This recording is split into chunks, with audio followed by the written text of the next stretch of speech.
stupid thing. Hold on.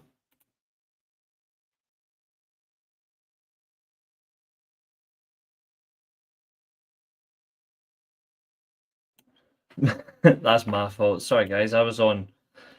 I had the microphone on mute. Just kidding.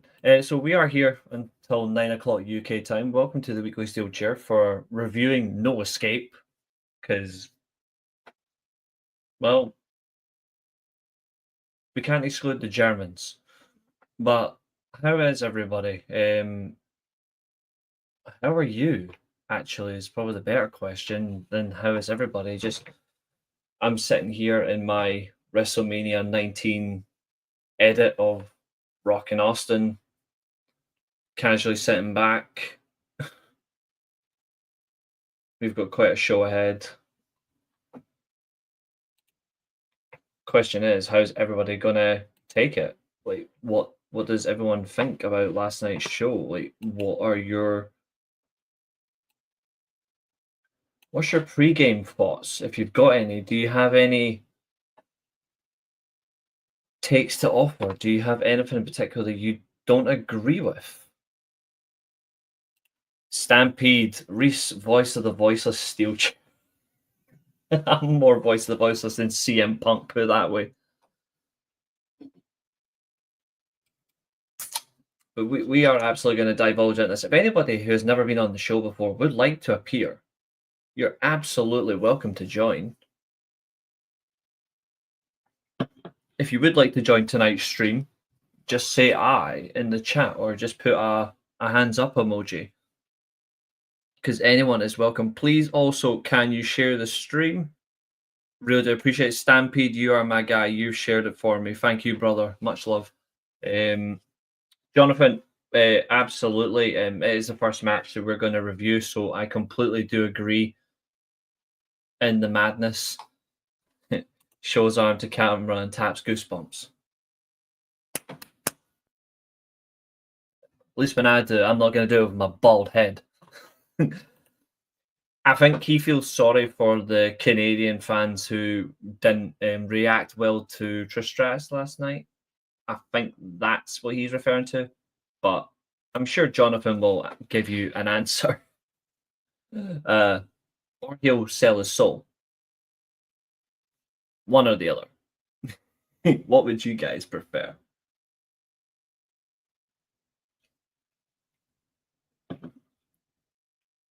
But I may as well ask, just before we actually review the show, what did everybody think of Elimination Chamber? What did you all think of it? In general, did you like the show? Did you hate the show? Did you like parts of the show and then some things you wish didn't happen? Just where is all of your individual mindsets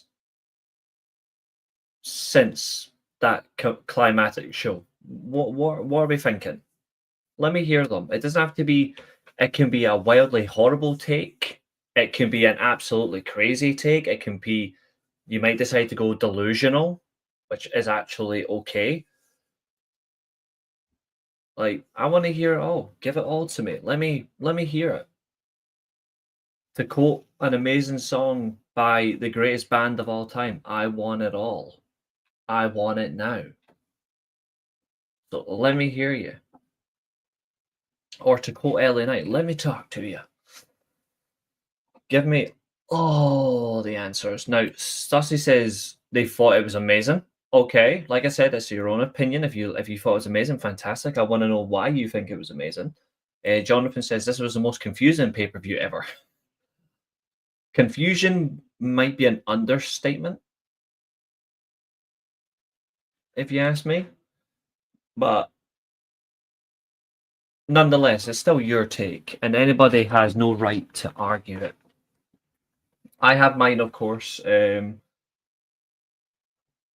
think if I had to be honest, my take on it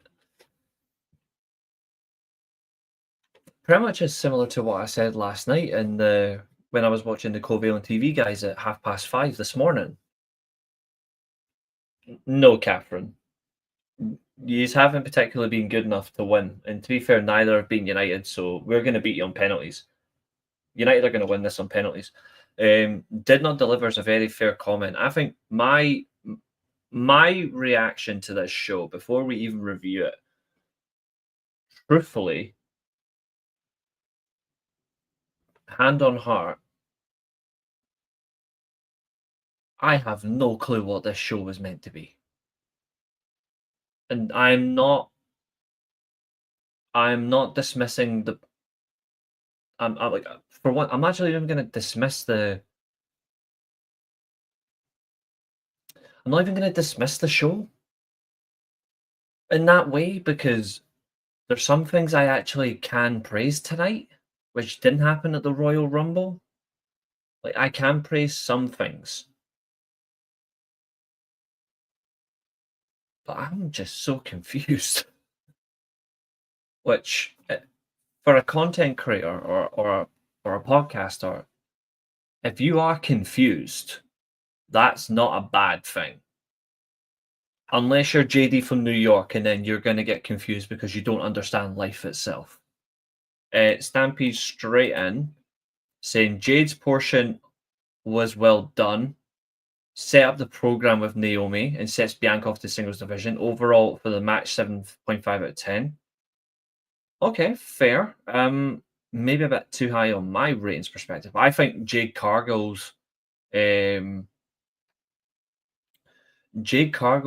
alone was one of the 3 key moments of the match that is successful.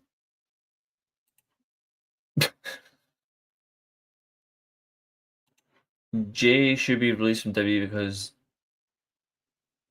Dory has ruined Jade. Okay. What was the part that was 10 years too late is right at the very end of the show. But the entire show's climax is that entire show is why I'm just saying it's confusing, because I'm not actually sure. That's the weirdest part about this show. If I'm being honest, this just goes to show you how WWE treated legends. Some of them get treated better than others, but there's a reason for that.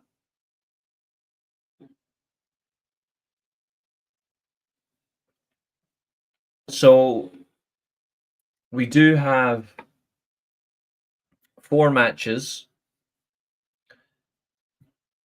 a big segment, and questions to answer all before 9 p.m. UK time. So we have an hour and 47 minutes.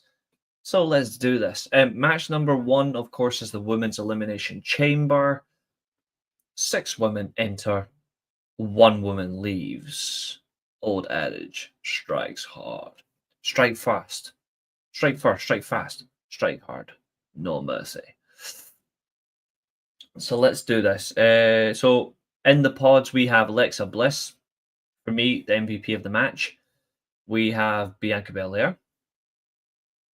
Inside the chamber pod, we have. So we've got Alexa Bliss, we've got Bianca Belair. They're all in pods. Bianca Belair, exceptional last night as well. I didn't think anyone else after that really contributed. Catherine, women's wrestling does not suck. It's just you don't like certain women's wrestlers. There's a bigger difference. Come on. Be honest to yourself. Like, just be a little bit honest. Women's wrestling doesn't suck. Certain women's wrestlers, on the other hand, do suck, which is entirely more reasonable. Roxanne Perez last night I thought was really well. I thought she was particularly impressive. Although they're all the same person. It's like watching a create a wrestler gimmick and everyone just stands there. We have Bailey as well, and Liv Morgan starts the match with intended to be Naomi, or so we thought, because we get Naomi, and then we get the return of someone else who decides to quote the biscuit and basically says, "To hell with you, we're going to do it our way, And WrestleMania is officially sealed for two people. One of those people is Naomi. Now, you're going to see two of me in just a second. Don't worry. I just want to add one little thing to the show, so don't worry. I just want to add one thing.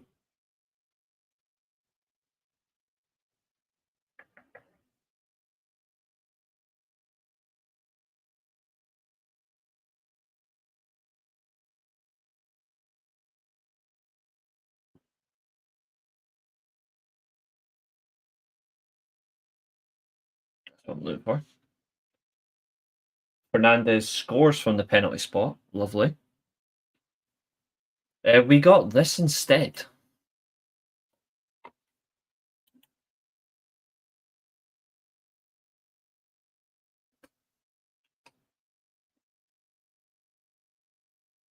Last night, Jade Cargill, as expected, has finally returned.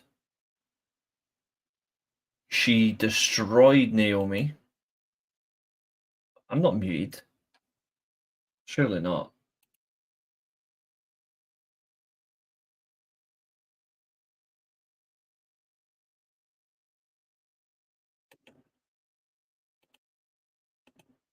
My other phone was muted. Like, my phone was muted, but no, I'm not muted. I'm still fine. I'm good.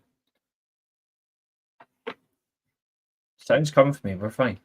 What was I saying? Yes. So Jade Cargill finally returns. We're thinking she's going to go after Liv Morgan. Well, I don't, but obviously those in the crowd, because they're absolute clowns. And there's one ginger guy in the crowd that pissed me off all night.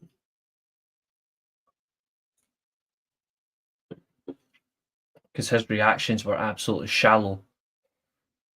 We do have the expectation of we're going to find out who attacked Jade Cargill. At least get a close step. She destroys Naomi, beats her all across the ring, beats her head off the chamber pod repetitively, and it's jaw-dropping silence. Now, I will praise Jade Cargill for the fact that she's come back and made herself look like a presence. She's handled the situation really well. You can tell that she's been working out because she looks like she's gained muscle. She looks in a better physical condition. However, the reality of it is she was let down. And she was let down by Naomi herself. This is what no one else is really calling out. And I think that's a little bit too distasteful. So Liv Morgan sells this fantastically well. Like, the shock factor on Liv Morgan deserves praise.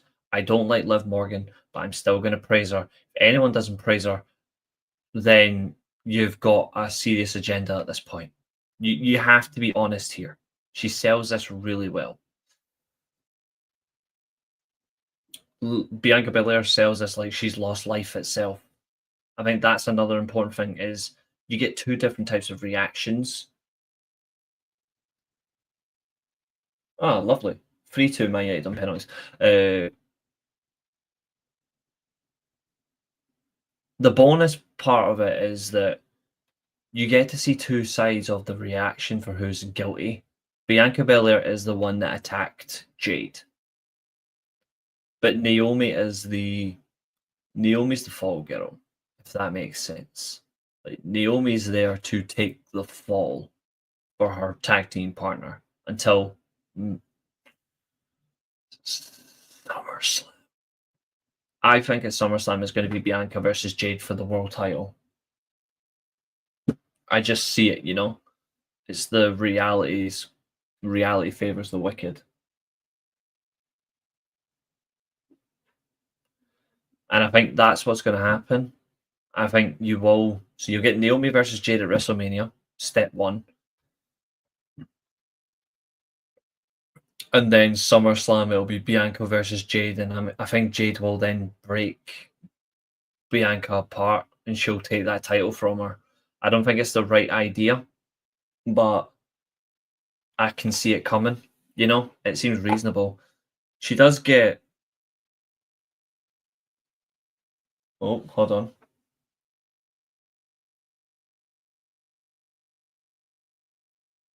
Jesus Christ. Oh well, missed penalty. United are fucked.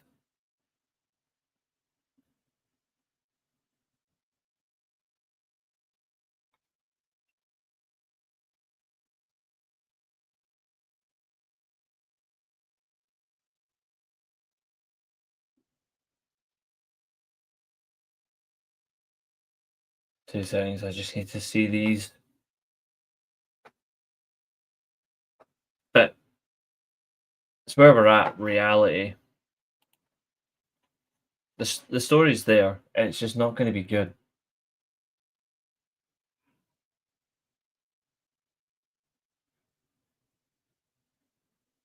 Terrible.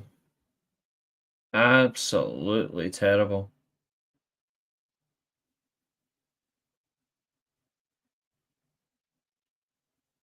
Fair play to Fulham. United are out. Clowns. Liv has been booked and presented much better in 2025 compared to 2024. It's probably because of the fact that she's just decided, fuck it, I'm going to business for myself. Like, that's another thing. Now, that's probably the only thing.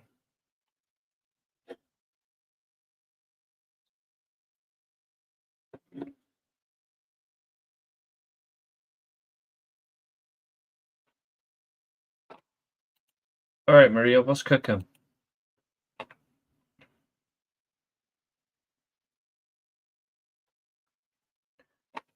So Naomi is carried out in a stretcher, which she can't sell.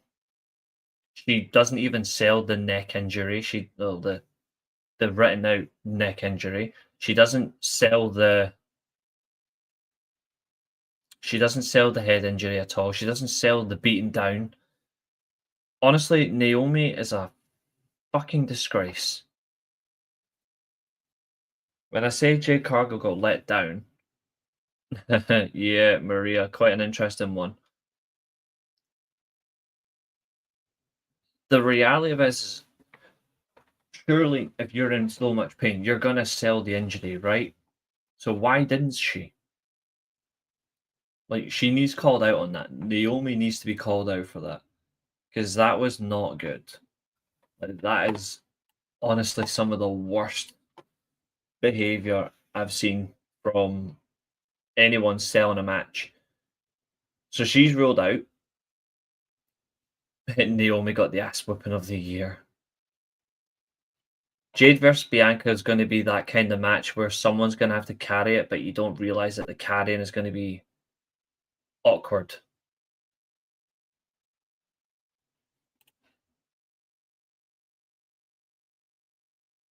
Bigger deal Cena turning heel. That's an interesting way to name him. Or turning heel, or Hogan at Bash at the Beach. I still think Hogan turning Bash at the Beach is still the biggest heel turn of all time. Just because Hogan is still, even though it annoys me to say this, Hogan is still the biggest star the business has ever produced. And it's the reality that his heel turn changed the business. Cena's heel turn isn't going to change the business. Liv has improved some in the right mind. One praise. It's fair. Bianca Belair sitting in all distraught in her chamber pod. She's the next person to enter the match. She then is the one who'll go up against Liv Morgan. But before she can even get her hands on Liv Morgan, she runs to the chamber door to check on her fallen tag team partner. Yo, Rusty. Naomi versus Jade is going to be as bad as Jay versus Jimmy. 100%. It's going to be shite. If Bianca does check on Naomi, obviously she's not getting a response from her. At least she knows how to sell that part right. We get the reality of Liv Morgan destroying Bianca Belair. She's throwing her off the chamber itself. She's trapping her hair inside the chamber pod. It was a wild sense last night. Yeah, you can check out the community tab on the preview video, Catherine, and you'll see some as well. Because Naomi's a better athletic wrestler and Jade can't keep up with that. No, Jade can keep up with Naomi really easily. Jade just can't keep up with Bianca Belair. Liv was the MVP last night. I think Alexa Bliss was the MVP. Me personally, I think she was the MVP. But I did think Liv done a decent job, to be fair. Bianca Belair, obviously, she does get morally destroyed. She does try to get a win back on Liv Morgan. She's trying to break her down. It doesn't actually work. Liv Morgan's in full control. Liv Morgan actually handles this really well. But what she does anticipate is Roxanne Perez, who comes out next. Roxanne Perez is probably the one that changed the dynamic in terms of athletic ability in the match. But the match really changed later on, like towards the end, when you see who really changes the match. Roxanne Perez comes in, all in, really takes it to Liv Morgan. She takes it to Bianca Belair, gets unsuccessful in getting an elimination. She is unsuccessful. But you really do see the impact that Roxanne Perez can have on this main roster division if they actually buy into her and not make her just be another one of the women. Let her run it her way, and you might get something. Otherwise, what's the bloody point? BBL Bailey is the 5th woman to enter. If you go back and watch Kobe on TV last night, there's a comment that's really important, and I think you guys need to listen to this. Very, very important. And it's a comment not by Starks. It's actually a comment made by Werner, which is very important. And it was, this match had no flow. The match was gaining flow until Bailey got involved. And I say this because as the most experienced member of this match, in terms of big match experience, as it's constantly labeled, Bailey was absolutely rank rotten. And if you're a Bailey fan,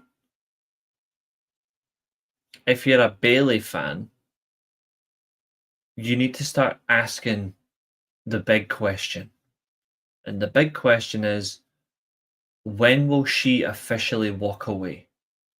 Because she is done. I don't care what anyone says. No one can tell me to change my mind. No one can make my opinion any less than this.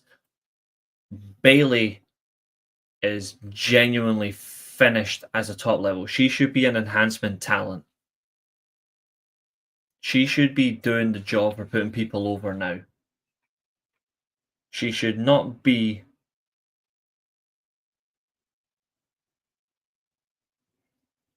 She shouldn't be in world title feuds. She shouldn't be in women's title feuds.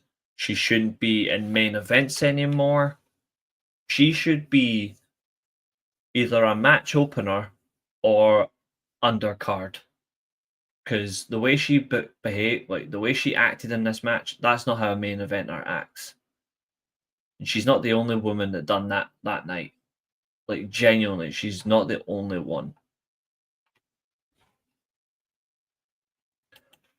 She will turn heel soon. Don't worry. Stampede with an excellent comment. Hogan's turn changed the industry beyond the company that he was working at the time and had ripple effects for several years after Bottas presentations and financially. That is a fact. That is a fact. It was starting to gain a flow. If you actually look at it again, the match was starting to gain a flow until Bailey got in the match. I think the problem with this is there was not enough different variety of women in this match, and I think that kind of doesn't help. I mean, look at Morgan, Bliss, and Roxanne Perez. They're all roughly the same height, roughly the same body type, and roughly the same build weight. They are all very small. Naomi is a decent height.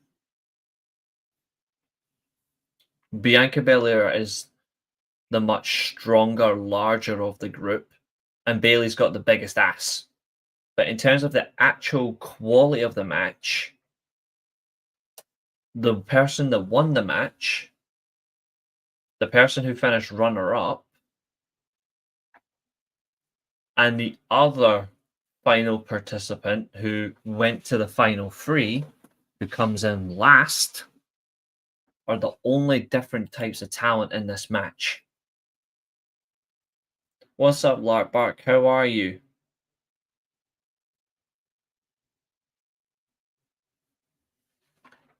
Yeah, absolutely. She does have a few medals on her, but they shouldn't be in big title matches. But putting people over, yeah, she should do what Natalia does. Just do the jobs because it really isn't good. Someone else should be in that spot, in my opinion. Someone else needs to get the main event spot. Alexa Bliss, we need to start asking questions on this woman. Now, I freaking adore Alexa Bliss. I think she's got so much to provide, but she's been given so little to showcase.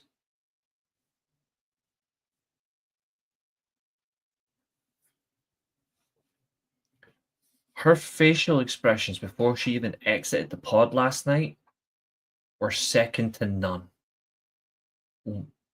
And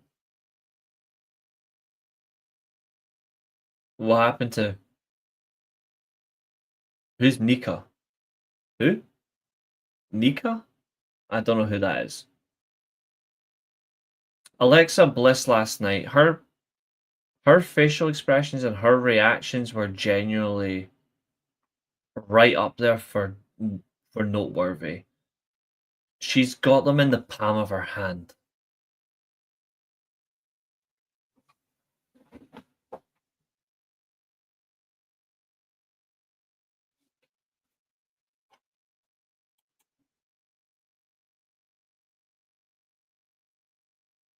I wouldn't mind that as well, Lark Bark, even just for a promo battle. You were talking about Natalia. What happened to her?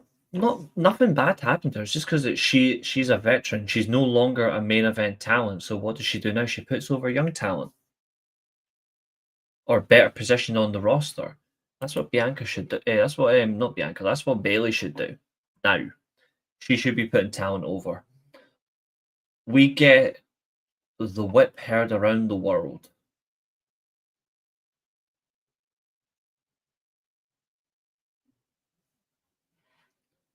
Three comments have come in. I'll get you guys in a second. That whip by Bianca Belair last night on Liv Morgan. Jesus. Like, first of all, I don't see the need why she needs that big ass long ponytail in the first place. But that whip last night, you could hear that from the rafters. That thing was loud. That felt like she was whipping people's like ancestors. Absolute brutal from Bianca. I'm expecting her to be in a reality of it somewhere, but it's just the way she comes across is genuinely excellent. Eliminations, obviously, Roxanne Perez, she gets eliminated by Alexa, Twisted Bliss. Bailey gets eliminated by Liv Morgan. Alexa would then be eliminated in the final three by Liv Morgan herself after she hits like the Sister Abigail DDT. Liv Morgan would then attempt to eliminate Bianca Belair after she eliminates Alexa Bliss, but she's unsuccessful.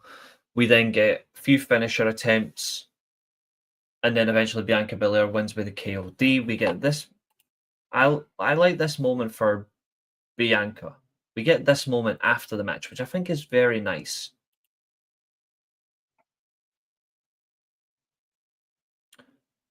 Now, I want to say as well, I am an absolute sucker for either white gear or black gear. I like traditional white or black gear. I like that Bianca was presented very nicely in this, so it was nice to see. I'll go to Scott Steiner's comment first. Good to see you, mate. Hope you're hitting recliners today. It was a good heel turn, but not industry changes. Cena's barely going to be on the road to WrestleMania plus retiring into the year. He is away for 2 weeks as well. I am tired of seeing Liv winning belts, but it's getting pushed down our throats. I don't disagree. I am not saying she can't be a top star, but she does not need championships. She's one of the few where she's going to hold a lot, though. Well, she seems to be the exception because they are pushing smaller women like her. Alexa Bliss, a smaller woman, she got pushed big as well. They do, but it depends on the person. Consistently, it depends on the person, you know. Belair was the obvious winner. I agree. I thought this match started. I thought the match started well in terms of Jade Cargill getting her return. It disrupted the flow. It got Bianca and Liv Morgan to be a little bit more expressive with themselves. Flow was forming. We got some flow, and then Bailey gets in the match, and then the match just dies. It just dies at that point. There was nothing exciting at that stage. I'd already given up at that point. The redeeming thing about this, though, is another moment happened at the end of the match. Now, it should always matter about the quality of the show, the quality of the matches,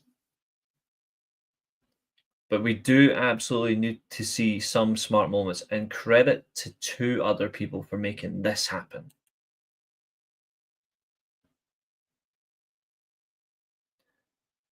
Two cakes and a high-flying Japanese talent that's unbelievable. That's your WrestleMania title match. And if you try to argue it's the wrong decision, it's not. Those 3 are the right decision for WrestleMania. Simple. They'll be back soon, but they are. I hope they're not going to do an Alexa versus Roxanne program. No, it's going to be Roxanne versus. It'll be Roxanne versus Bailey still. I think Cena turning was the biggest moment of the year out of any company. It isn't even close. It might be, but we never know yet. I mean, that's simply put, we don't know what's going to happen for the rest of the year. We might get something even bigger that might happen down the line that nobody even calls now. So who knows? Yep, she's just a midget. She's a near foot and a half smaller than me. That's how small she is.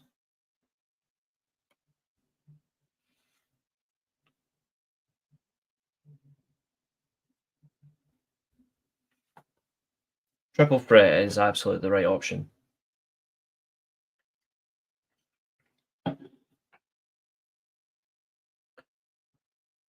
Are you unsanctioned? Or are you Nia Jax? I know which one we're going to be, but the woman went 29 minutes 15 seconds.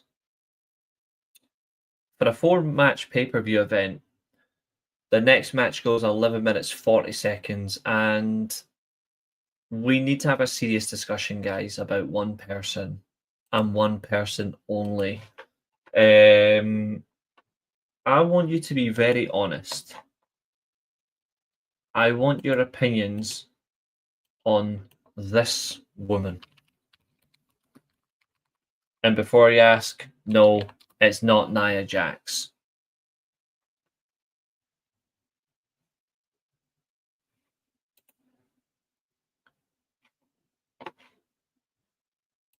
I need your opinions on her.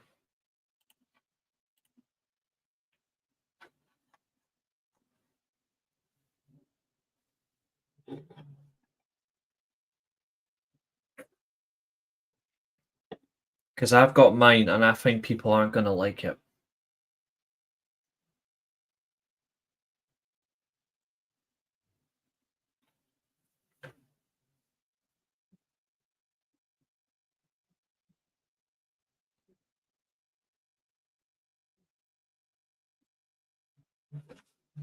I agree, Catherine. I agree. If they do Io versus Rhea versus Bianca, that will have the potential for Women's Match of the Year in North America. Interesting. If they let them work it, I think it is possible. If they don't let them work it, then they are absolutely screwed. You thought Nia was good and Candice was the weakest?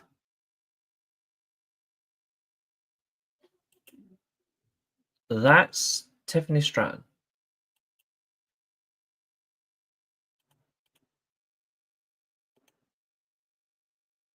There's a more easier image for her. High maintenance. Too bad your moonsault isn't.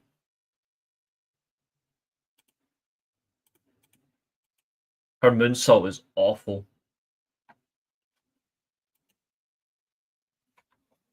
I agree with this. Old in the worst way. Old that she couldn't move quick enough, even though she looked great. I just hate the fact that she was made to dress up like a fucking Power Ranger. But yeah, it's over. No, no more getting back in the ring. It was painful.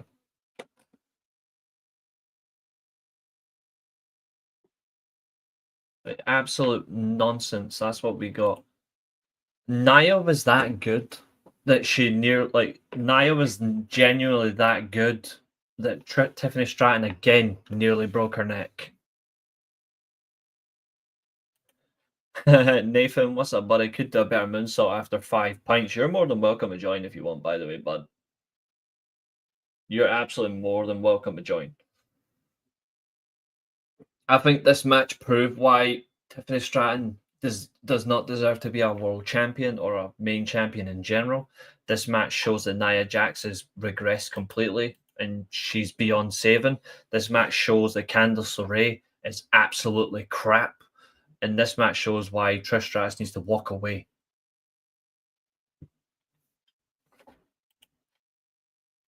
Yeah, I didn't get, was that just to protect her? Like, I didn't understand why she did that anyway. It was pointless. Like, I genuinely found that really stupid. Like, Tiffany Stratton's timing. See, the thing is, people are just going to go, oh, Ray, she's beautiful and she's blonde. She sucks. I'm sorry, but this woman is awful. She's not safe. All the people that want to come at wrestlers for being unsafe or they want to attack certain people because of where they work or what division they're in. Newsflash, Tiffany Stratton isn't good enough. See, when it comes to WrestleMania, I'll be surprised if her match goes close to 15 minutes. That's how bad she is. What's up, Fernando? How are you? How are you doing, sir?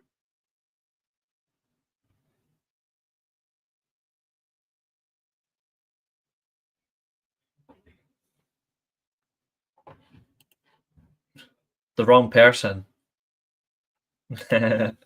Athletically grifty, but not a great wrestler. This age, tons of potential and no real character to speak of. So she has a character, it's just not good enough. Generally, look towards the edge of the end of the match. Tiffany Stratton goes for that stupid dive again, and Nia again doesn't try to catch her. Nia really doesn't know what she's doing. I think it's and before anyone comes at me saying, "Oh, but you're being always negative to Nia," I was positive to Nia for about 10 months before anyone comes at me. Nia's been Nia's been shit since she lost the title. But it sums her up. For my over, like, I'm about 20 years less watching of you, dude, and I agree. She is one of the worst.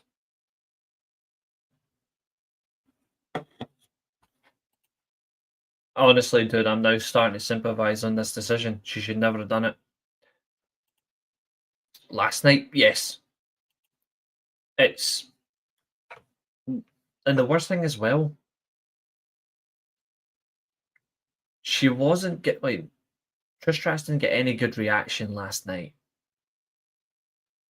She didn't get any sense of enjoyment from the crowd. So why didn't she even get the pinfall? She's celebrating 25 years in pro wrestling. Specifically for WWE, she's celebrating 25 years. Why does if Trish Stratus is not going to wrestle again after this match, theoretically, why does Trish Stratus not get the win? Like, even though Tiffany Stratton still gets the result, why does Trish not get the result?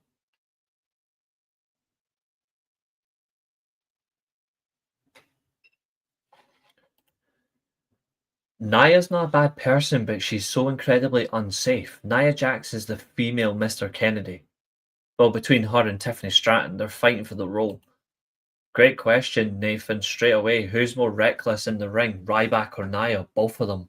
Equally, both of them reckless. Nia's reckless because of her body size. Ryback's reckless because he's not got a brain. And she doesn't use it. She actually lost weight and was getting better, and then she lost the title, and then she just gave up. Like, she just gave up. Why would you do that? I don't understand this about Nia Jax. I really don't.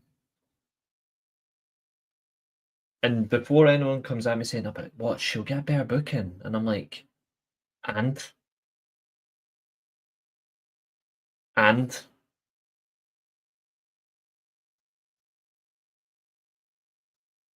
you can give her booking to a giant whale or a seal, and they're still going to do better work. The writing's on the wall for Nia Jax, and the place is called OVW.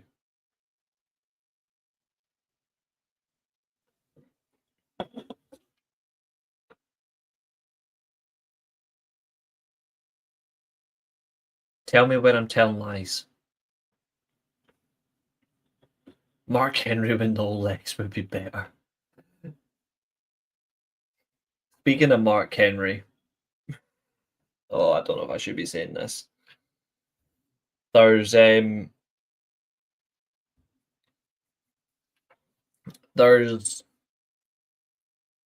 there's a meme going round. I've not even got the music. I need the music for this. Hold on. Let me see. Ladies and gentlemen, what song are we going with? Are we going with it's 1 to 8?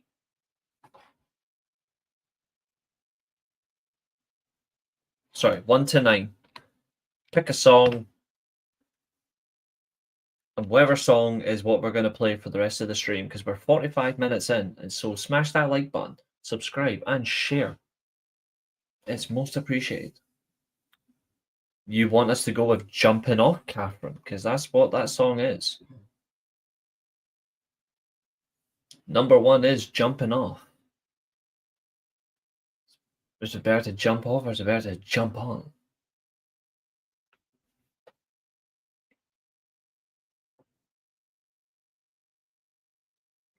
Rusty wants number 4, Catacombs.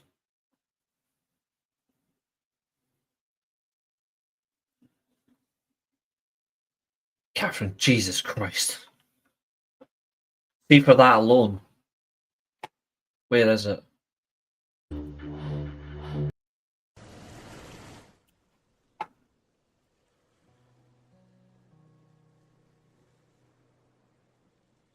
Play the sad song. Oh, God.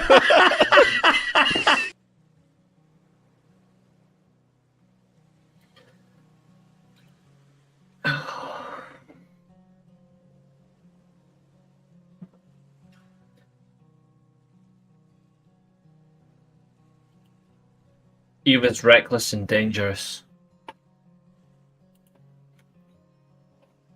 And he should never have held a world championship.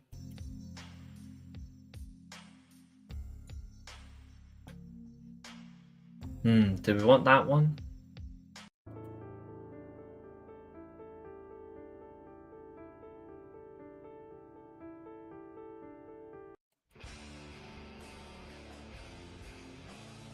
That's number 1. And this is number 4.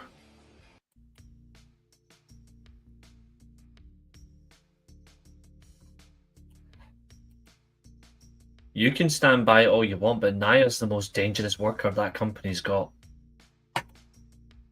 And Tiffany Stratton is number 2. Tiffany Stratton is number 2.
You worry me sometimes.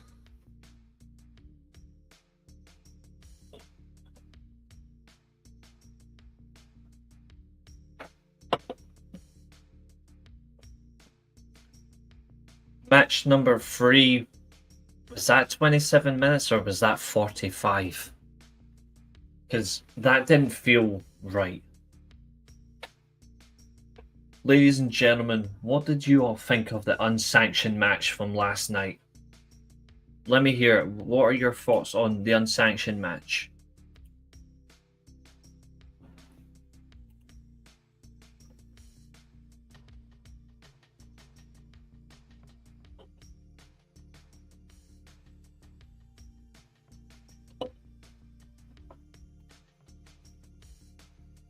Okay.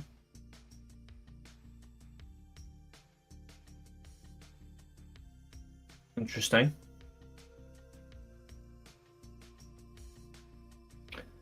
So Kevin Owens versus Sami Zayn was great. That's how you tell a story. So explain the ineffective use of barbed wire.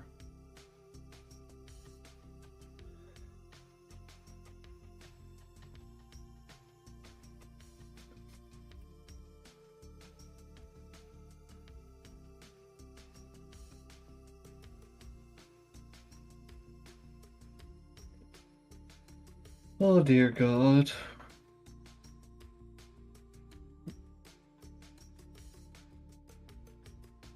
Oh dear God.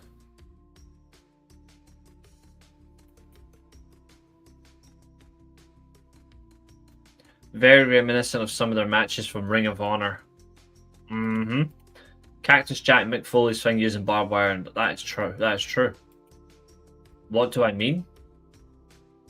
Well, I'm sorry, but explain to me how you have barbed wire and you can't even draw blood from it.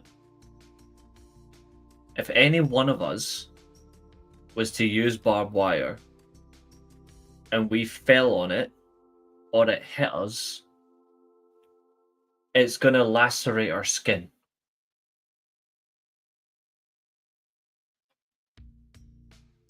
Like, plain and simple.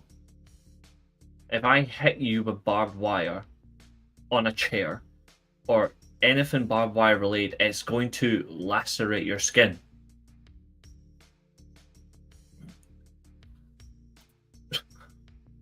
Please tell me that isn't.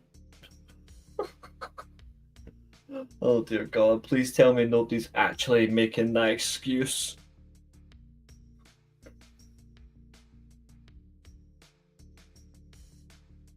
That is embarrassing. How can that be? That's not an excuse. Plain and simple. There was a lot in it last night in terms of weapon usage, which is rare from WWE. Shout to the referee for wearing just all black, um, just all black clothing.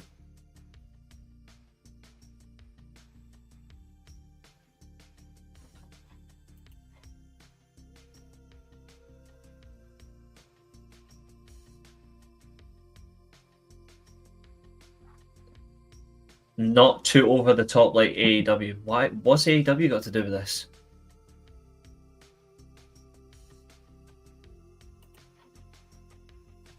Mm-hmm. Kevin Owens defeats Zayn. Yep, 27 minutes 35 seconds. 9 out of 10. Currently sits at number 8 on my matches of the year list. Interesting. Why 9 out of 10?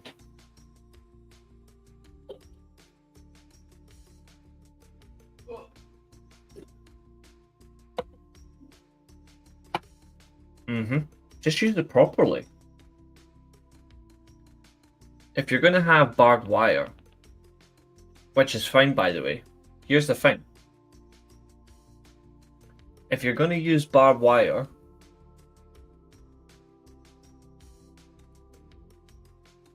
then I don't mind that at all. I don't mind when a weapon's involved, right? That's important. But we also need to realize as well that if you're going to use certain weapons, you need to realize that they actually do pose a threat of causing blood. So take the closing segment last night. Cody Rhodes is busted open by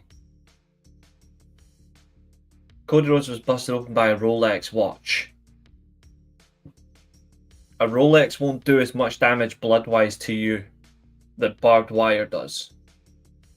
It's purely illogical. Like, it's illogical behavior. Oh, it is massive bullshit, that excuse. Jesus Christ. Yeah, they genuinely hate each other. That's the whole difference. You know what's funny as well? WWE could have used that match as a thesis and then ran with it. They didn't have to use the needle, but they still could have went to that extreme. Like extremes in different ways. You cannot defend barbed wire not leading to blood. Ever. And I've felt barbed wire. It fucking hurts on the skin. It does. I felt it. It's not fun.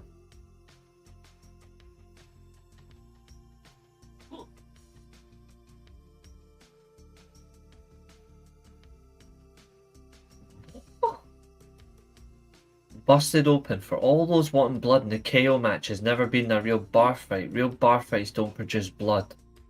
What bar fights are they? What? Right. What useless wanker said that? Like, seriously, Catherine, who said that?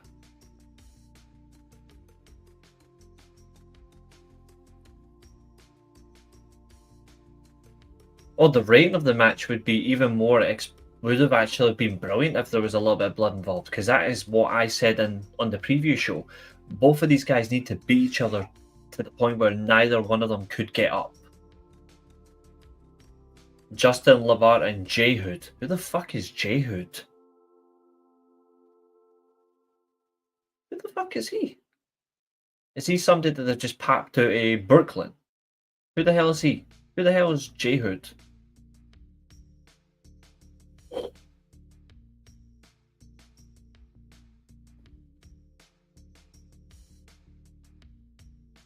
Whoever those morons are, if you honestly believe that no blood is drawn in a bar fight, you're an absolute imbecile. You're an imbecile. There is absolutely blood in a fight. Any fight, there's going to be fucking blood. Oh dear God.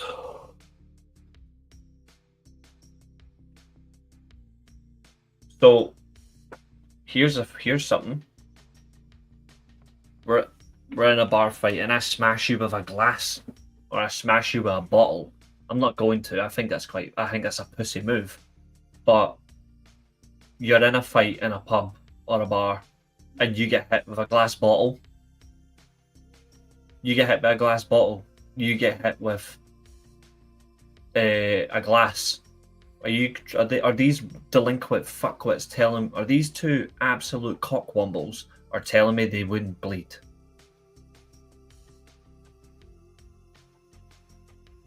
They must live in Pansyland. Bunch of pussios. What's up, Billy? Yeah, players can't finish for toffee. Are you surprised? I'm not. This is arguably the worst take I've ever heard.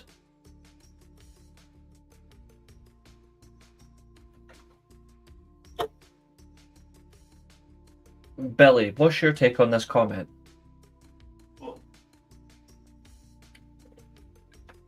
See, when I tell you don't listen to busted open people, it's because of this. Because of these curtain jerkers.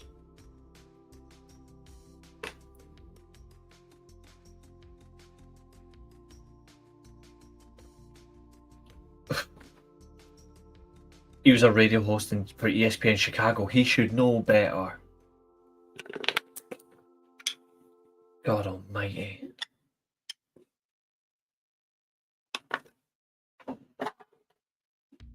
Fucking shit. The rate of crime in Chicago at one point was absolutely off the chain. Are you telling me he's never been enough? If he's never been in a fight, then there's something wrong with him.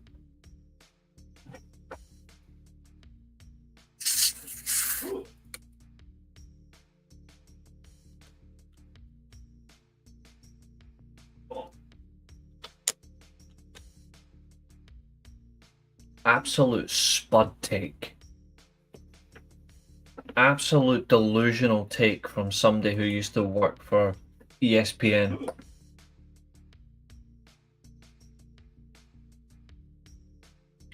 Absolute fucking joke. Absolute fucking joke.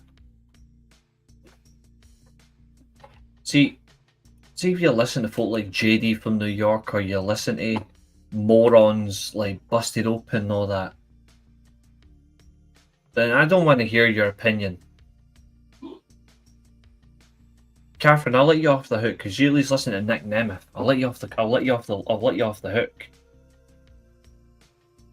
But anyone that listens to them, do not, and I repeat, do not try to give me your fucking opinions. Because that shit just makes me want to puke. But Tiffany Stratton, WrestleMania, your title reign is dead. You are awful. Worst talent on the show. Enough said. Kevin Owens and Sami Zayn, this was violent. I just wanted to get another Tiffany Stratton dig in.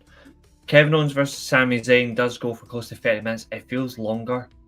We get a variety of table usage. We get a lot of chairs. The announce table. We get... to be fair, I quite like the Fisherman Buster off the top rope. I've always been a fan of the Fisherman Buster. Which I think is which has always been a good move. We get, controversially, we get two exploder suplexes delivered from Sami Zayn. One is not on a chair, then the other's on a plenty of chairs, like Kevin Owens just gets straight back up. Straight through. Again, reality hits hard. The right man won. Thank God. And then we got 3 referees knocked out. Charles Robinson sells better than anybody that they've got. I'm not even kidding. See all these talents that want to learn how to sell a move. They need to ask Charles Robinson how he does it. Because fuck me, some of these guys are crap.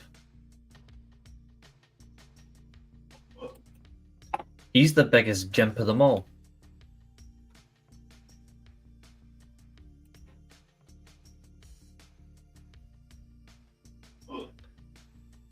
It would have been a whole lot better if there was a bit of blood from the stupid barbed wire. It 100% was the right result. I agree with that. It was definitely the right result. Because now we're going to get Kevin Jealous Truth Owens versus Randy Don't Give Him Another Title Orton at WrestleMania. Which is actually going to be fine. It's a protective match. Sami Zayn, hopefully he ends up in catering. Because I have no time for Sami Zayn anymore. I just don't.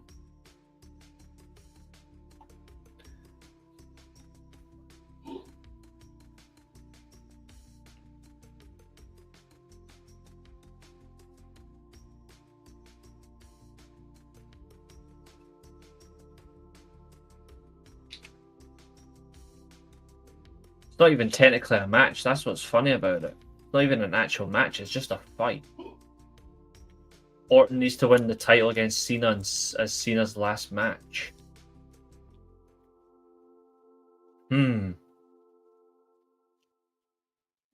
Interesting.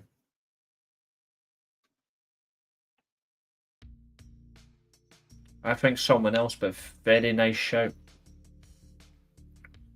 Speaking of John Cena,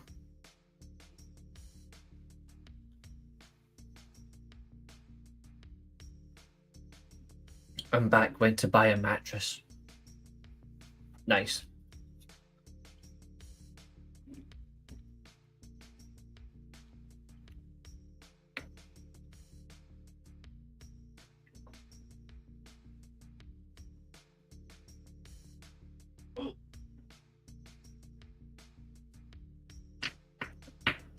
The men's elimination chamber match.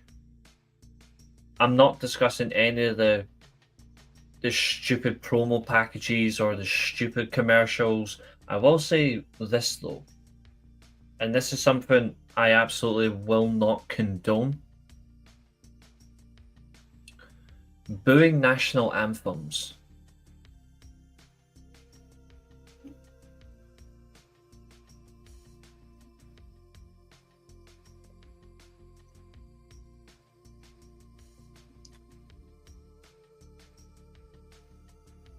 That is true, Stussy. That is very true.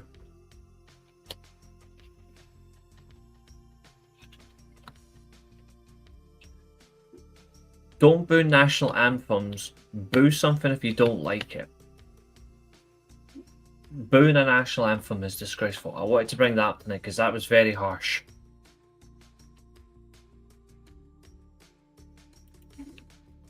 They'll always do their American anthem plus the home country's or the home area's anthem. They've always done that. Oh yeah, his credibility's going to get hard now.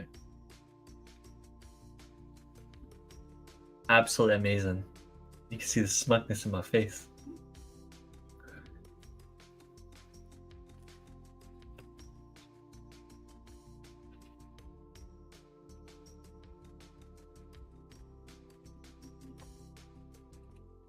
Should be booing them anyway.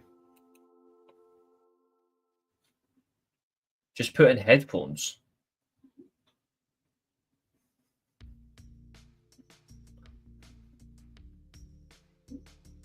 I expected them to do that national anthem. That's why it doesn't bother me. I just think it's pointless.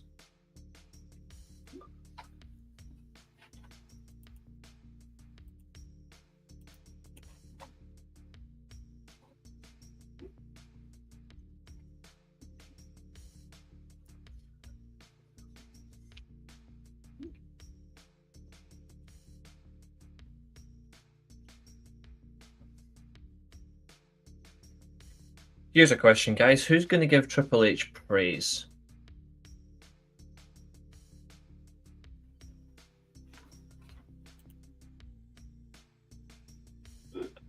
I'm glad you're trolling, because even you know that's not true.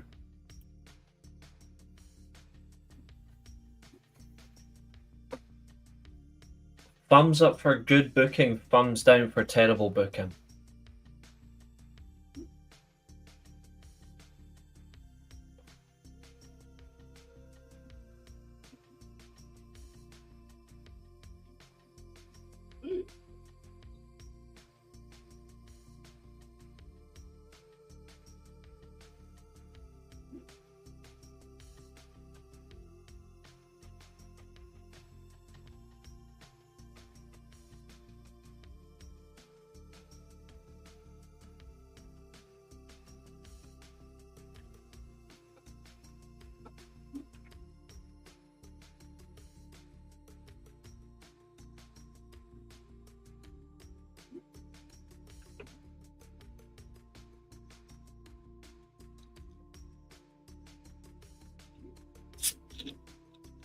Stussy, that is an excellent comment, and that is the most important comment of the night.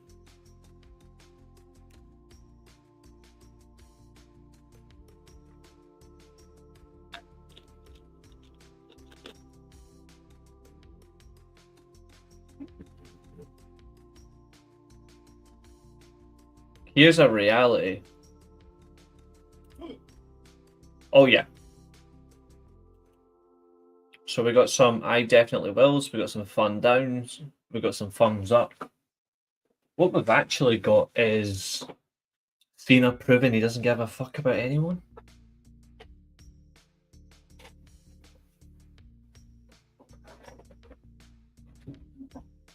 Now, absolutely, McIntyre is the first man out.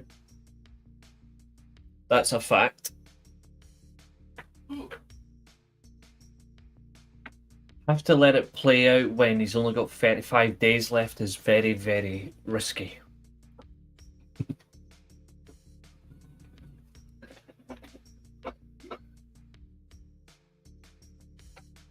Good booking by Triple H all through the night. All through the night? That's a bold statement.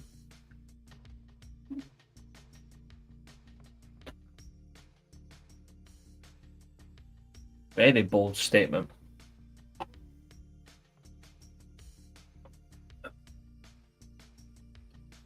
The match starts with Drew McIntyre and Seth loves his colour schemes Rollins.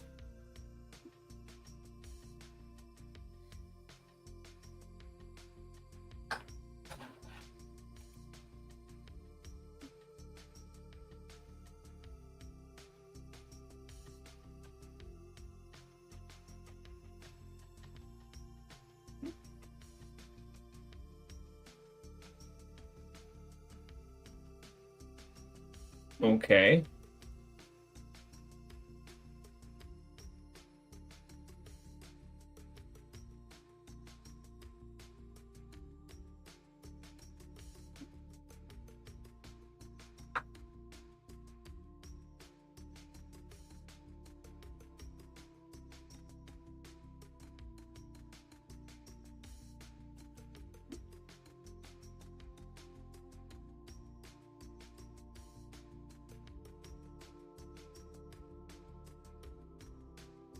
You know what's even worse about that? Is Drew McIntyre's now buried. None of you lot are going to accept that. I could see Cena being healed until after Mania. Rock helps him get the title, then Cena turns on Rock and finishes a babyface.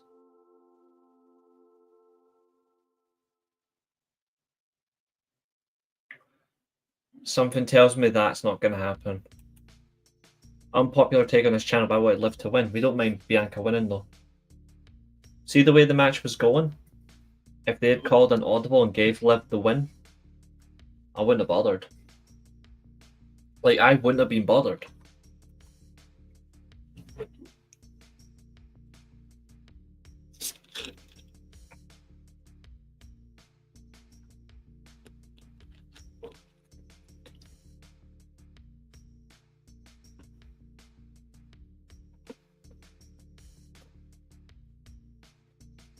So we have the bisexual Undertaker. He makes his entrance third in the match. Let's just say Damian Priest was one of the worst in this match.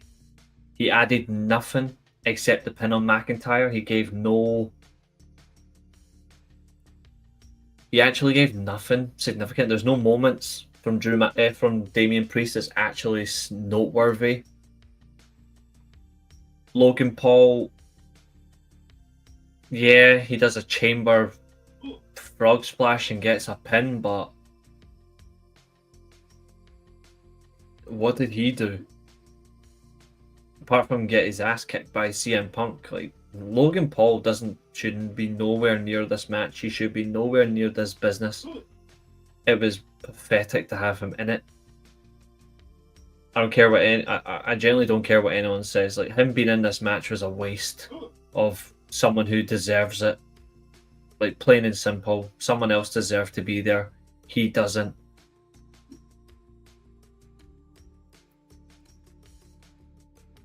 Yeah, I agree with that, Catherine. Liv has the most chamber matches and she really went through it. Yeah, elements of it where she really could have done more. I will definitely accept that I'm not a WWE kiss ass. The booking of Drew's been crap. Drew's booking has been awful for a very long time. Re-signing the contract is what set him up.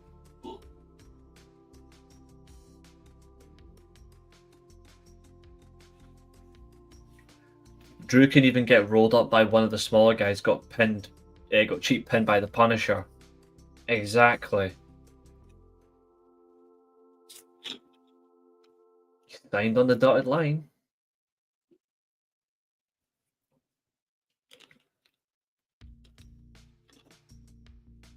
If I had been Triple H, I would have had Paul win and beat Cody at Mania, just so the IWC would explode.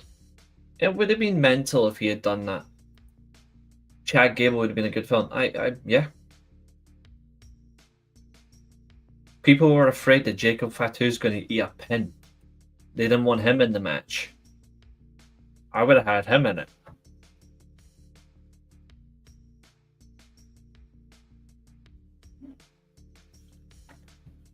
Logan Paul not winning was the right decision. The fact that he lasted 18.5 minutes is hilarious. We didn't get another elimination for 10.5 minutes. That was the Rollins elimination at the hands of CM Punk. CM Punk scored 2 eliminations last night, Logan Paul and Seth Rollins. Cena hugging Cena hugging CM Punk has got to be the lamest thing on this entire pay-per-view. None of that please shit, that's for pussies. Like, that whole thing was just cheap. Didn't like it, thought it was weak. Cena's a goofy guy. Him losing to Cody and coming out on Raw saying sorry guys, I was wrong, that would be so funny. Listen, it was a good pay-per-view, I really enjoyed it, except for the piss-poor botchamania, Liv Morgan, the awful tag match, and the rest of it was brilliant. So if it's a good pay-per-view, but you're saying piss-poor botchamania, Liv Morgan didn't botch anything last night.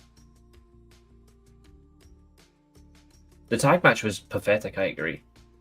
And the rest of it was, and it was awful, the rest was brilliant. Seems like you're a bit unsure of what you want to actually mark it as. For me, it was, here's the start,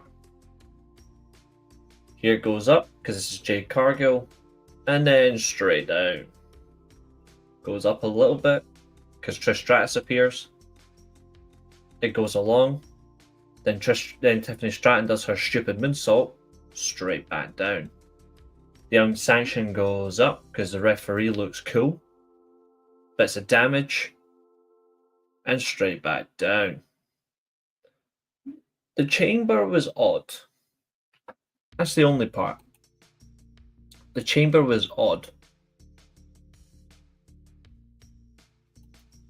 That really would have been interesting. That would have been interesting. Paul versus Punk versus Seth at Mania. LP. Nah, I still think the way they're doing now, I think the way it's going now, either Punk force himself into the title match, or it's going to be It's going to be Punk versus Paul, Seth versus Rollins. I have rewatched it. I didn't see any botches from Liv Morgan. What I did see, although, was her counting herself, which is worse. I don't particularly rate her, but I'm going to defend her. KO and Sammy would have been great if they hadn't fucked up with the barbed wire. That was a letdown.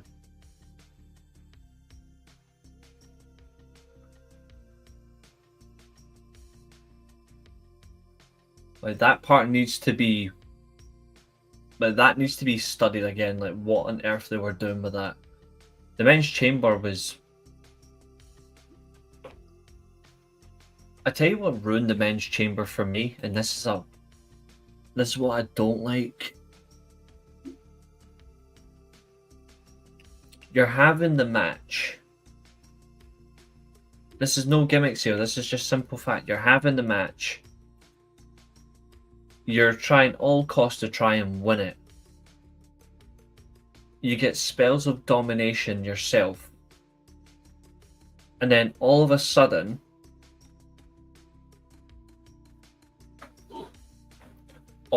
it just becomes a finisher fest.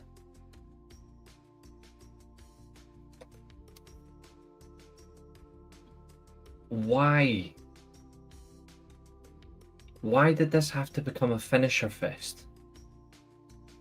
Like, that actually takes away from the enjoyment of the match. I think the short...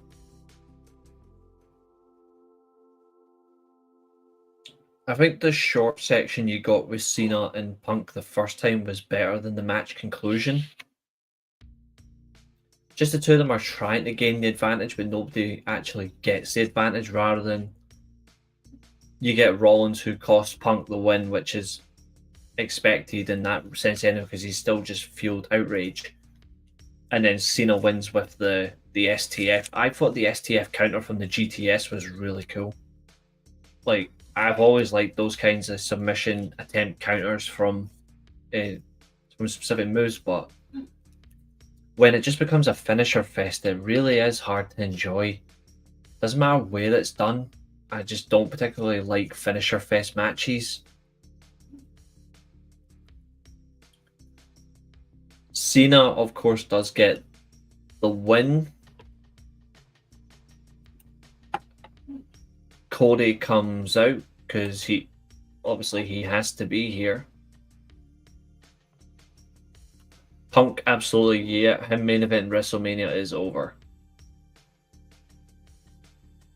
This man, of course, follows to the ring.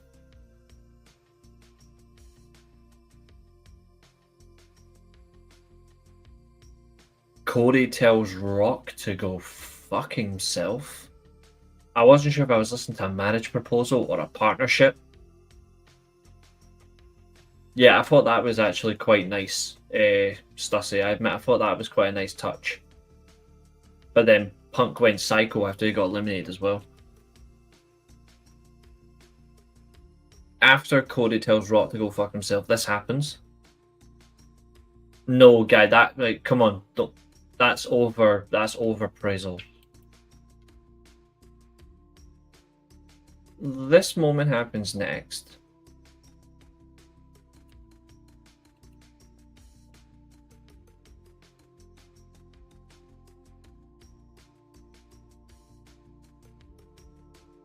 We get a low blow. We get this.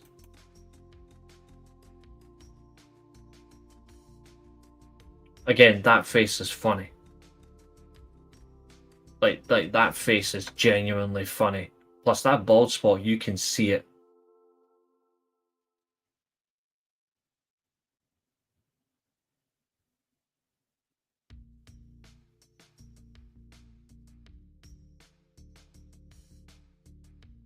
You can call it if you want, that's fine. That's fine. But that bald spot, you could see that for the International Space Station. He needs to cut that off. I don't care. By the way, this face was where the Rock, that visual was from. This is where the Rock's face here is from.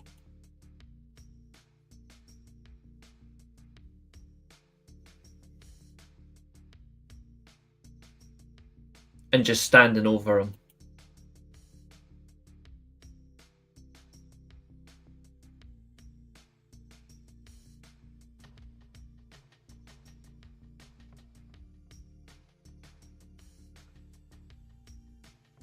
There's some positives and there is some negatives from this segment.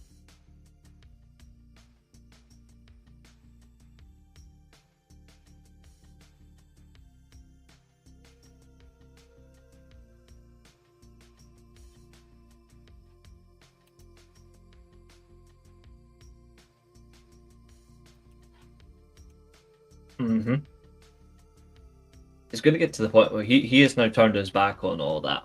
100%. He has to. Which is just funny. There are some positives and there are some negatives from this. It is biased though. To say this was a 10 out of 10 segment is biased. Like, it wasn't 10 out of 10. It was strong, but it wasn't 10 out of 10. Like, it can't be 10 out of 10 when Rock was saying stuff that came across as overly sexualized. That wasn't actually working. Not only that, but this segment is ruined by Travis Scott. This absolute goof actually punches Cody Rhodes in the face legitimately. Why is this dweeb in this bloody ring? Why is he here? And before you go, he didn't punch him. It was caught on camera. He punches him in the face. He gets him here.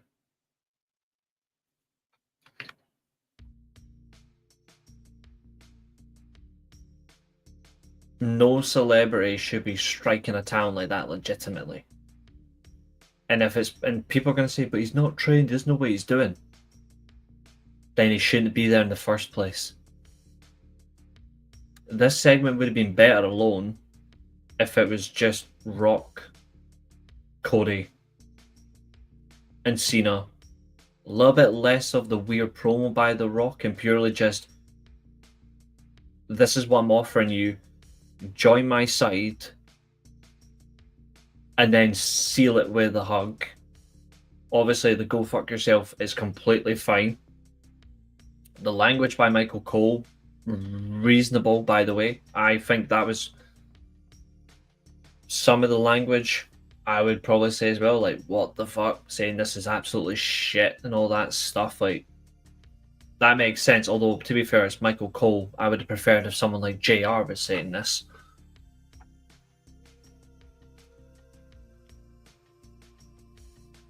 Speaking of commentators, Pat McAfee, again, sack him.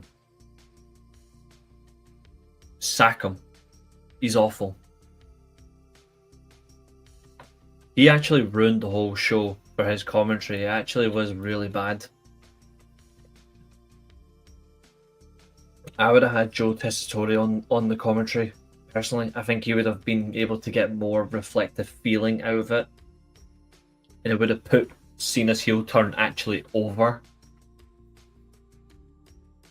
Violence from Cena. Now, the question is, how is Cena going to look now? How is his appeal going to be? What's he going to...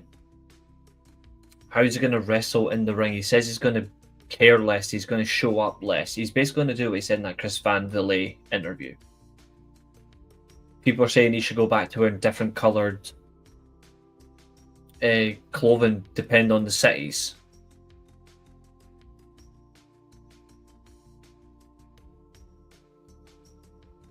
I personally think Cena needs to get rid of all the colour. This wristband needs to go. Like, that needs to go.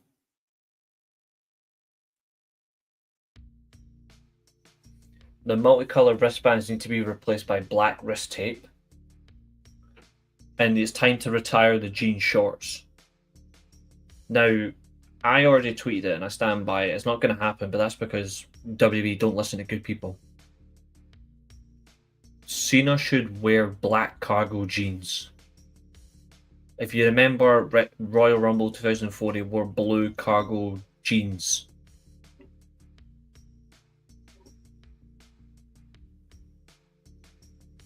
He needs to black cargo jeans, black wrist tape, and just wrestle like that. And then when he's not in that kind of situation, be in a suit and tie, full corporate shit. It goes against everything he stands for. It goes against everything he stands for if he is like that. If you dress in jean shorts, then nothing's changed. Oh yeah, some of the stuff Pat was saying made no sense, and Wade Barrett really couldn't recover. Wade Barrett got ruined last night. Yeah, well, you should be choosing to ignore it because that's where bias comes in. No, not like that. Not like that. Similar to like even like combat black jeans would be quite interesting for Cena.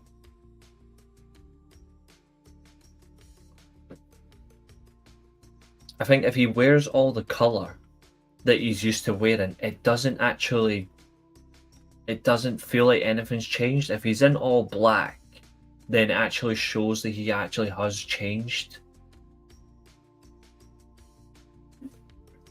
I think now's the time where he needs to put that process in.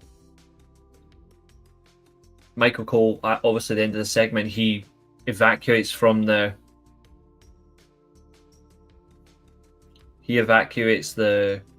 announce desk. He goes to he basically covers Cody Rhodes' prone body. Michael Cole is an absolute kiss ass. Probably because he's bad at his job, but hey ho. So you're saying the segment's a 10 out of 10 because of John Cena, but I'm saying the whole segment isn't a 10 out of 10 because there's multiple parties involved. If you said Cena's part was 10 out of 10, I would absolutely be fine with that. But you can't say the whole segment's a 10 out of 10 when Rock's promo sounds like a demented sex pest marriage proposal. And Travis Scott is legitimately punching your main guy in the face. You know what I mean? Like you can base one person's contribution 10 out of 10. Great. But the whole segment cannot be a 10 because there's so many legitimate problems. The moment, by the way, will stand for a very long time. I'm not going to take that away, you know? Like, that is something that cannot be argued. It's already got 2.5 million views on YouTube. That just shows that it actually did get you. But is it going to be the greatest heel turn of all time? No. Is it going to be one of the most shocking heel turns of all time? To many, yes. To others, no, because they saw it coming. A lot of people saw it coming. But it's the manner of it. I said as well last night, I got asked, if you remember on the pre-show, I got asked last night, who is selling their soul? And I said it's 100% somebody in the chamber has already sold their soul. It's already been established. I never said it was going to be Cody, because I didn't think Cody was going to do it. But I said whoever's in that chamber, it's happening. Oh, not going to lie, that would be fucking funny. Actually, see what's I'm at it. Nah, biggest shock heel turn is still Hulk Hogan.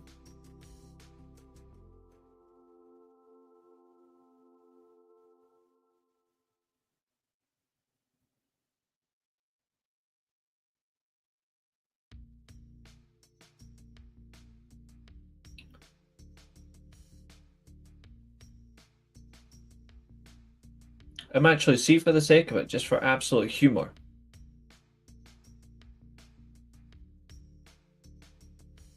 I'm going to see if Cena's actually unfollow people.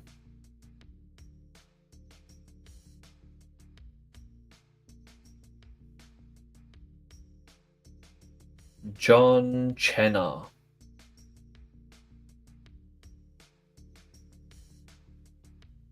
No, he still follows me.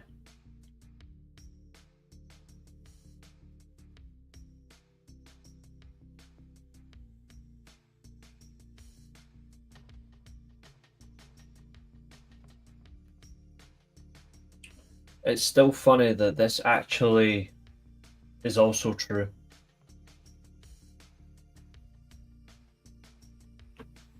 Hold on. Let me turn the blur off.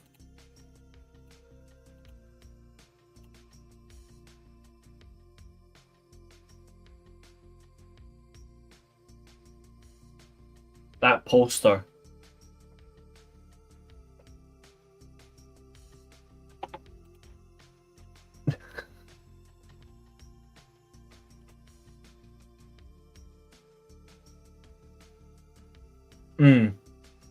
Unless it leads to something that nobody has seen, then great. But at the moment, I don't know what it actually leads to. It's exactly as it says, it's just a heel turn. But he was down when the Rock was attacked himself, no problem with it. But if it was a shoot, then obviously that's... Yeah. But it was. Like, look at the clip. Actually, you know what? I'm actually going to show you.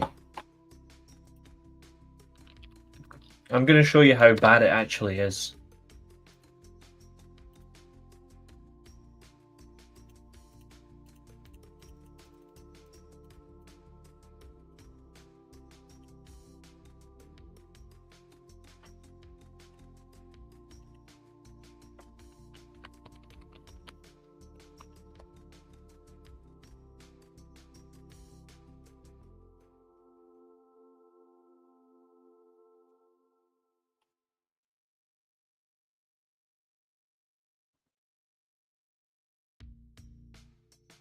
Oh, for goodness sake. Travis Scott is actually learning to do pro wrestling. He's actually been in training. This is pathetic. Lol. You want to see some evidence? Watch this.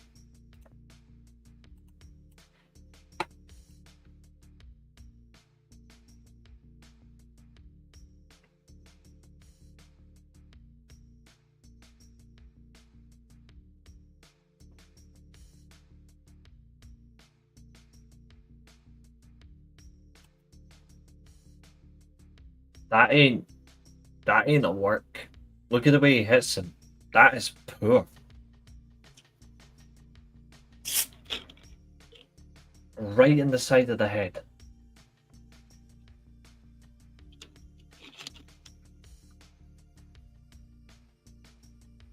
He should have been holding, in my opinion, he should have been holding his arms and stretching them while Cena's holding the ankles. And then they keep just whipping him.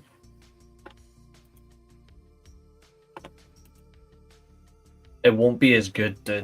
It doesn't matter. There's no Vince. It's futile. It'll probably happen anyway. We knew this. Like, we already knew this. This was done ages ago. But what's the point? He's not going to be able to do anything. He'll move a bit in the ring and his knees will probably collapse. Oh, he's declined massively, Scott. Just look at him last night. The way he rushed move to move was not great. Zayn versus Cross at Mania? Yeah. I think now, what you're getting... So you'll get Io versus Bianca versus Rhea, I believe. You'll get Cena versus Cody, maybe Punk, maybe not. You get Punk versus Rollins if Punk doesn't have another match or Reigns isn't involved. Logan Paul probably in the... Logan Paul's probably could be in the IC title match, multi-man that I already said was going to happen. Now WrestleVotes and PW Insider are claiming they broke this news. I did. There's potentially going to be a US title match as well. We've got AJ versus Paul. Might happen, but also might happen in the IC title match as well. You've got the worst booked world title match of all time in Jey Uso versus Gunther again. Tag titles will probably be on the line, even though they don't mean anything. And then you'll have Charlotte versus Stratton. Charlotte's going to win that comfortably now. And then Jade versus Naomi. Most of them are going to happen at WrestleMania. That's why Austin won't be there. Unless Austin's involved, then it's going to be very, very slim. Zayn versus Cross, and also Randy Orton versus Kevin Owens.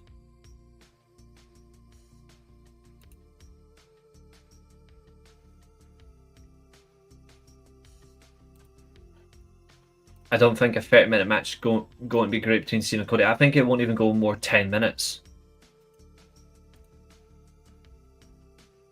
I don't. They actually built that match properly. They actually gave them good build all the way through WrestleMania. The one thing that didn't help is they tried to think it was New Japan. They got it wrong. Bad Bunny. See these celebs, keep them away. These celebrities are why wrestling at times isn't fun, because of these absolute mongrels.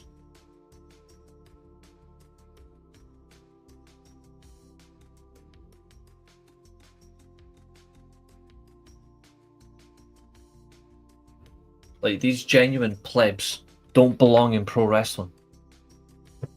Yeah, Cena's away for 2 weeks. He's away for 2 weeks filming. But, hey ho. We have... It's been a fun show, actually. But we do have... you guys know the rules. I'm going to put on the question song.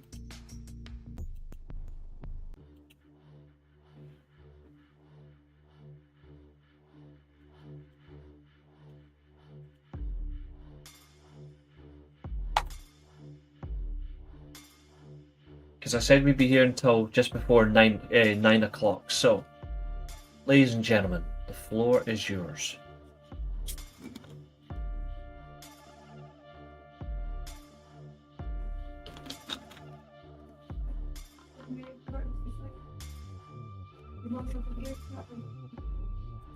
You might record a vignette. He'll be on Raw. Like, he is expected to be on Raw tomorrow, but that's as much as about it.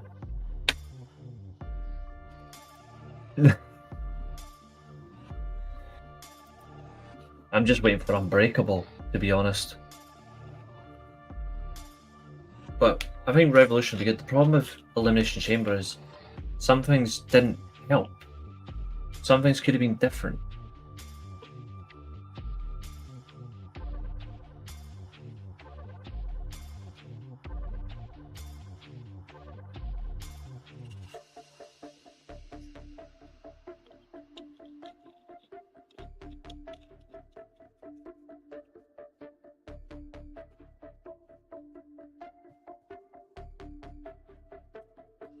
No, I won't be here for that length of time more. No. How would I book Mania now? I would reverse the Royal Rumble. Put it that way.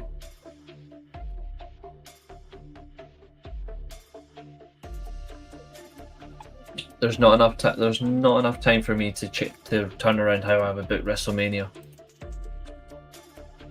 Yeah, I actually think that'll be good. Just two people that don't like each other in that way. It's not bad for me. Gabe Kidd is special. It's nice to see another UK talent thriving.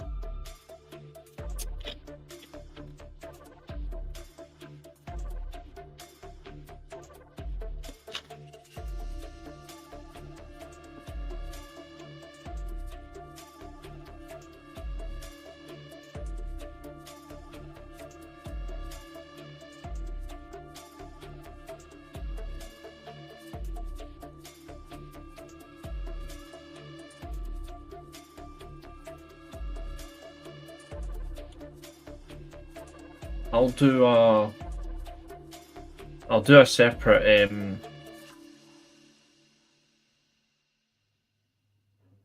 I'll do a separate video since you've asked about how I would book WrestleMania. I'll do that at some point. Clark Connor Swerve, I liked it. Name me a better pay-per-view since Mania than this one. Definitely not Elimination Chamber.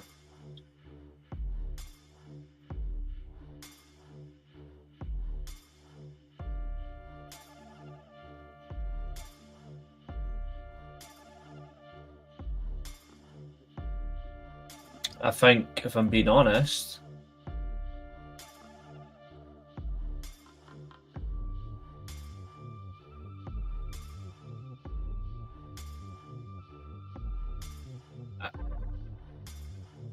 thing is, they haven't particularly done pay-per-views great in a very long time, but I'd say the closest they're going to get to a decent pay-per-view might be Bad Blood. But their pay-per-view record recently hasn't been great. It wasn't. I gave you one. The closest you'll get is Bad Blood. What did you think of Cena's post-show press conference? That's exactly what I would have done. Like, plain and simple, that's what I would have done. Sat down, take the mic off, and fuck it down. WrestleMania 17 exists.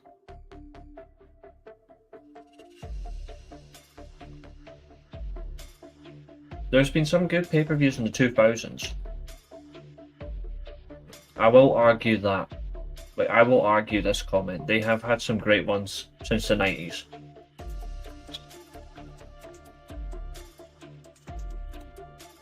Like, ooh.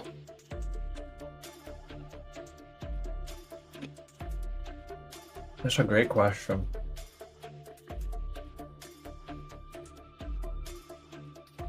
I'll be very surprised. The way I would book this match, I think nobody's going to agree with me. But if I was booking this match, this is how I would book it.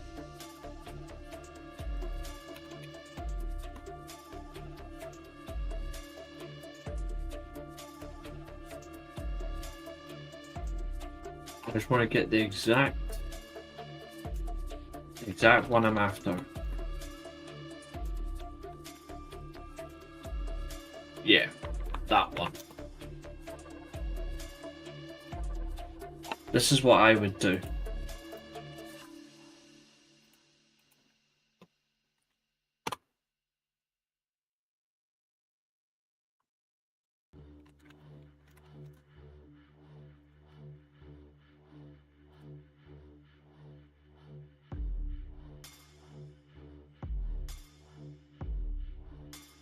I think they've actually been doing quite well recently. The problem is, I mean, I've said it consistently, it's about momentum.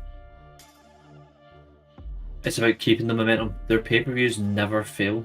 Like, their pay-per-views never fail to deliver, but it's the TV can be hot and cold. That's something I will say. That's a criticism for me about who they actually have doing it. There's some things they get right, and there's a lot of things that they don't learn from, and that's me being unbiased. All of Cody's friends are turning him except Punk and Orton, who most expect to turn him. Both of them are going to turn him very soon. Both of them. It should be 10 minutes. Cody versus Cena should be a 10-minute match. And it should be this.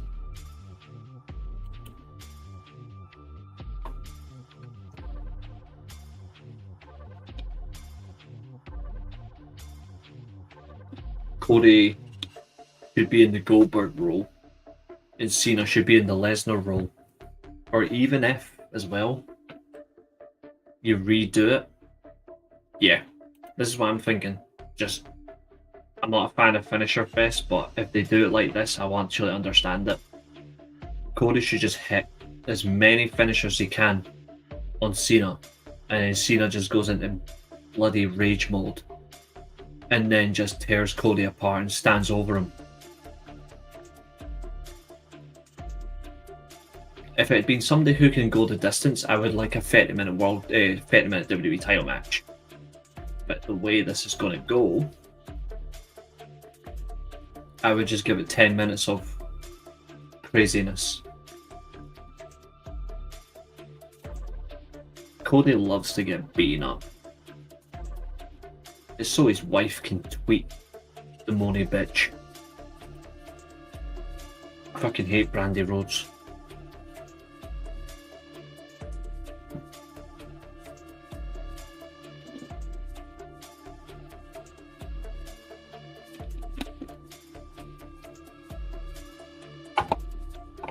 If they don't do it like this, then I would do it like this.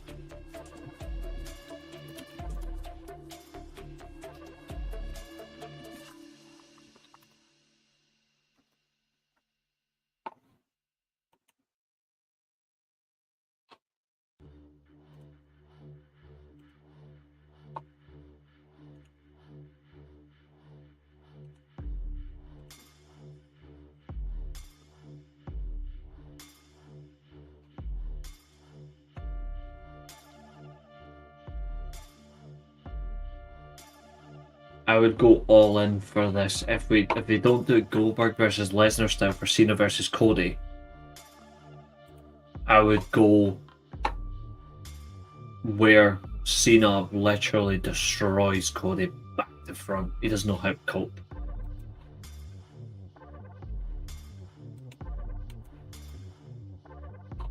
This is the only thing, Scott, and it's true. It could backfire and make the crowd boo Cody, but we're gonna find out. This is actually the hardest thing. His heel turn was far too late.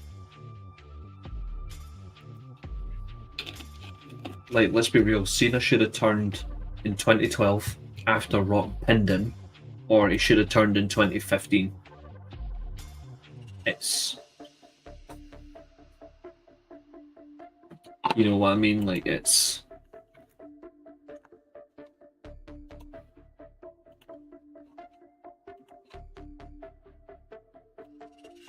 I fear they haven't got a clue.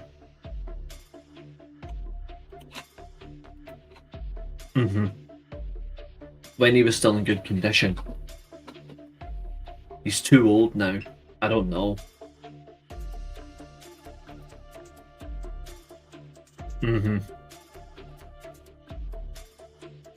I will say this though, I think it's still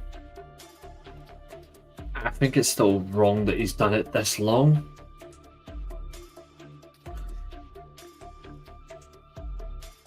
Like, I think he could have done this sooner. But he chose not to do this. Choosing to do it now. I don't get it. I just don't understand it.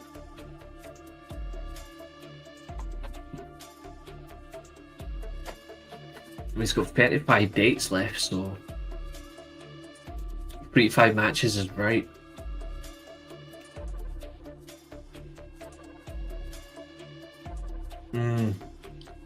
Maybe.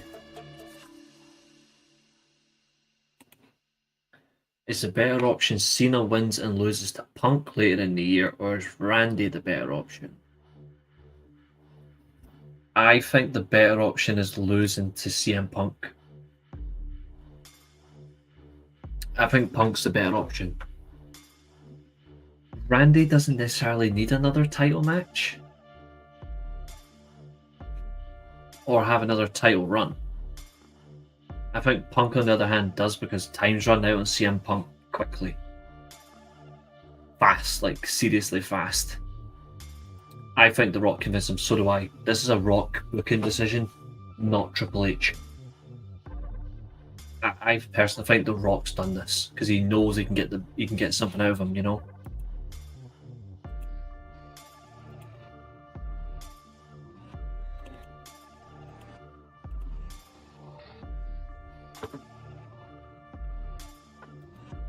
I know you'll say it because you like Randy's body, but Randy Orton absolutely should never hold another championship again. We will go another couple of minutes and then I am Oski. I will be back tomorrow, don't worry.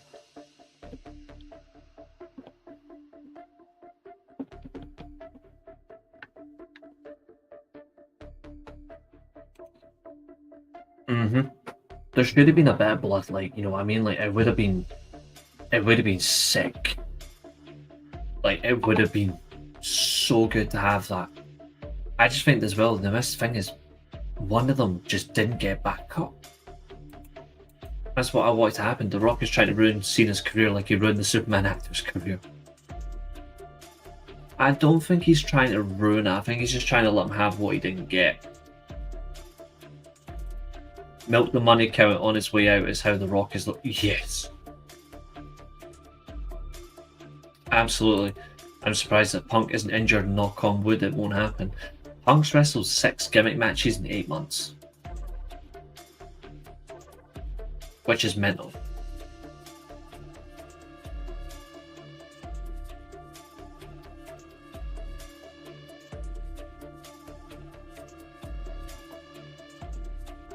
It's wild.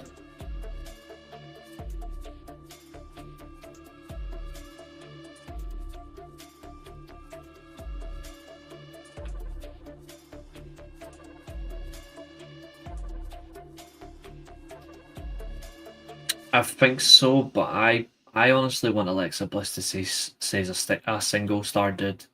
That's what I would prefer.